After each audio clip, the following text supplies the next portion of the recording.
Di sini sering kita lihat acara-acara televisi di koran, wisuda, Quran, sering kan? Sering. Pernah nggak kita lihat wisuda Injil, wisuda Taurat, wisuda Zabur? Jarang. Bahkan kita seperti mereka pun yang memegangnya hanya orang-orang tertentu, hanya petinggi-petinggi di agama mereka. Tetapi luar biasa umat Islam, kitabnya semuanya boleh dipegang dengan cara halus, la yamassuhu illa al-mutahharun. Kembali lagi, jadi berdakwah itu hukumnya wajib bagi umat Islam, bagi orang yang mengaku umat Nabi Muhammad sesuai kemampuannya masing-masing. Contoh, alim ulama berdakwah dengan ilmunya, orang kaya berdakwah dengan hartanya, orang miskin berdakwah dengan tenaganya. Jadi berdakwah itu Bapak Ibu sekalian, kata Imam Ali radhiyallahu anhu, "Unzur ma qala wa la tanzur man qala." Lihatlah apa yang disampaikan, jangan lihat siapa yang menyampaikan. Jadi pernah pengalaman muslim Bapak Ibu sekalian, di acara tausiah pernikahan. Acara tausiah pernikahan. Jadi pada saat mau naik itu Bapak Ibu sekalian, terdengar suara, oh ini yang ceramahnya masih kecil, ceramah pernikahan, yang ceramahnya belum nikah. Jadi kayak gitu. Jadi akhirnya pada saat panggung, maaf bapak-bapak ibu-ibu sekalian, ini acara pernikahan, yang ceramahnya belum nikah. Kalau begitu, kalau ceramah pernikahan yang ceramahnya harus sudah menikah. Kalau ceramah tentang haji yang ceramahnya harus sudah menunaikan haji. Kalau ceramah tentang umrah yang ceramahnya harus sudah berpengalaman umrah. Kalau begitu, ceramah kematian yang ceramahnya harus sudah. Iya, Bapak Ibu sekalian. Ya kan? Kalau saya itu mudah kecil tak boleh ceramah, mau lagi mudah kecil tak boleh ceramah pernikahan. Berarti ceramah kematian yang ceramah harus sudah berpengalaman mati. Dia tahu, dia kan sudah merasakan. Dan tidak Bapak Ibu, kalau Allah Subhanahu wa Ta'ala telah mengkaruniakan itu kepada seseorang, siapapun bisa menerimanya. Setelah kita maklumi bersama bahwasannya umat Islam seluruh dunia setiap tahunnya pada bulan Ramadan, tepatnya pada tanggal 17 Ramadan, itu mempunyai suatu kebiasaan, yaitu memperingati peristiwa diturunkannya Al-Quran atau peristiwa nuzul Al-Quran. Di dalam Al-Quran Bapak Ibu sekalian, tidak ada ayat yang secara jelas, secara langsung menyatakan bahwasannya Al-Quran diturunkan tanggal 17. Tidak ada. Akan tetapi Al-Quran hanya menerangkan bahwasannya Al-Quran diturunkan pada bulan Ramadan.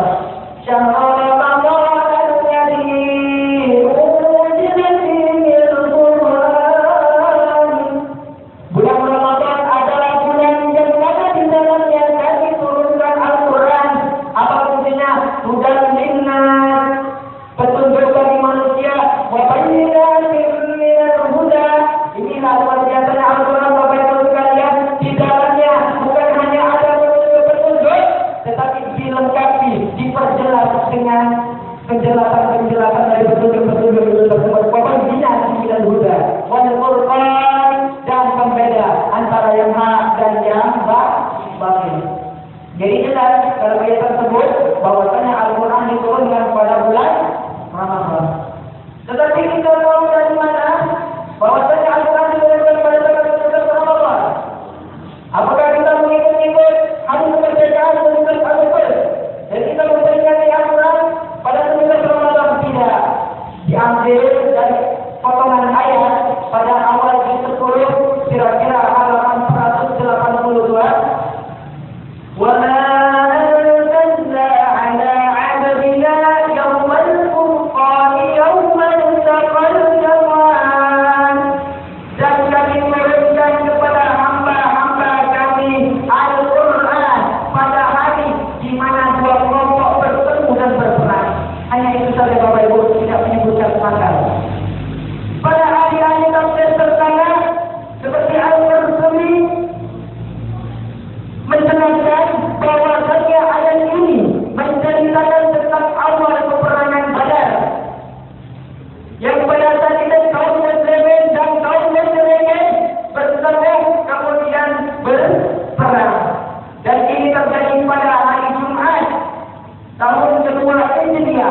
17 Ramadan tahun Hijriah bertepatan dengan 8 Agustus 610 Masehi. Pada saat itu Rasulullah SAW di Gua Hira, umur beliau pada saat itu 41 tahun. Didatangi oleh malaikat Jibril menyampaikan wahyu pertama. Iqra ya Muhammad, bacalah wahai Muhammad. Apa jawab Nabi? Ma ana biqari ya Jibril. Saya tidak bisa membaca wahai Jibril.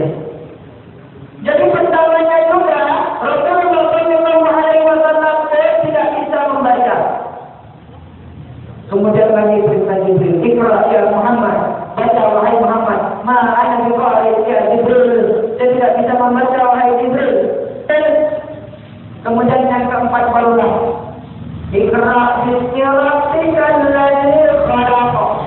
Bacalah wahai Muhammad dengan nama Tuhan yang menciptakan kamu. Barulah turun wahyu pertama. Iqra bismi rabbikal ladzi khalaq. Khalaqal insana min 'alaq. Iqra wa rabbukal akram. Alladzi 'allama bil qalam. 'allamal insana ma lam ya'lam. Jadi Bapak Ibu sekalian mahasiswa dan mahasiswa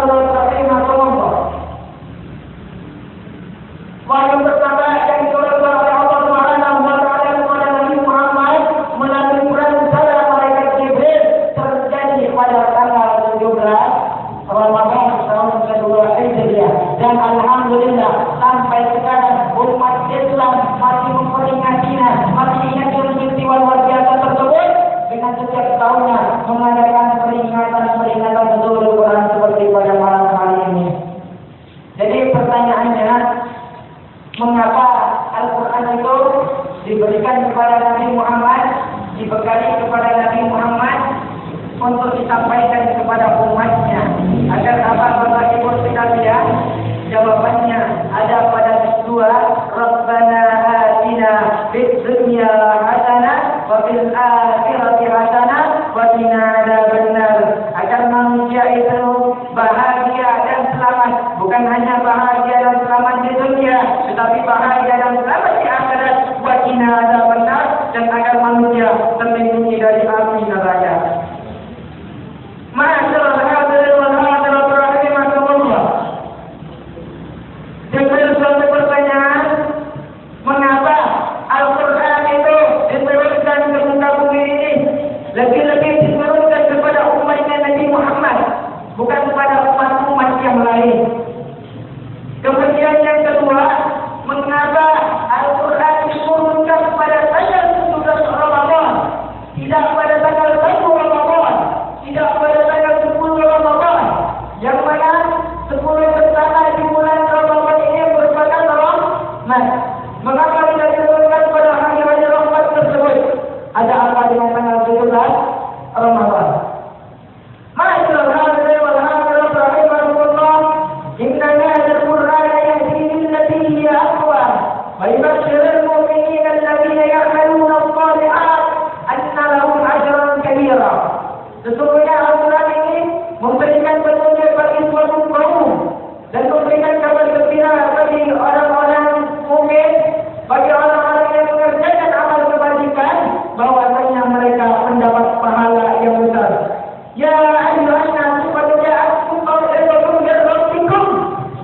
Dan sesungguhnya wahai manusia, sungguh telah datang kepada kalian pelajaran dari Tuhan kalian. Qad ja'akum maw'izatun min rabbikum, pelajaran langsung dari Tuhan kalian.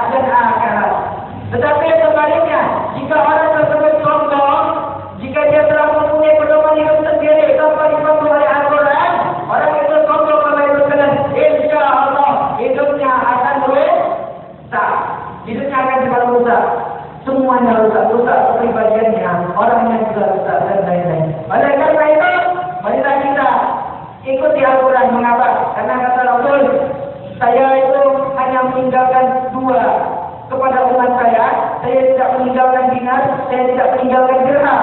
Yang saya tinggalkan hanya dua, maka barang siapa yang mengambilnya, barang siapa yang menggunakannya, insya Allah dia akan selamat dan bahagia dunia dan akhirat. Apa kedua hal tersebut? Yang pertama Al-Quran, yang kedua sunnatullah, yang kedua itu hadis. Ma'asyiral hadirin wal hadirat rahimakumullah.